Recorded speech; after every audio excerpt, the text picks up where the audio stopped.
আলাইকুম রহমতুল্লাহি ওয়া বারাকাতুহু। সাংবাদিক ভাই, মিডিয়া ভাই, আপনাদেরকে ধন্যবাদ। আসসালামু আলাইকুম রহমতুল্লাহি ওয়া বারাকাতুহু। সবাইকে ধন্যবাদ। আমরা স্বৈরাচার সরকারে আমাদেরকে অনেক নির্যাতন, জুলুম, এই অত্যাচার এই করছে। শেষমেশ আমাদের মনোলগ করে বলে তোমরা কোরআনের কথা বলতে পারবে না, এই ইসলামের কথা বলতে পারবে না।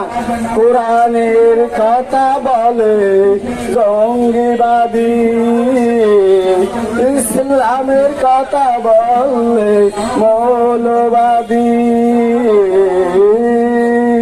কোরআনের কথা বলে জঙ্গিবাদী,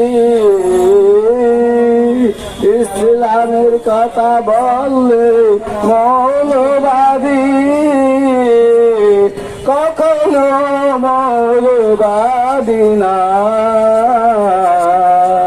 আমরা মুমিন মুসলিম।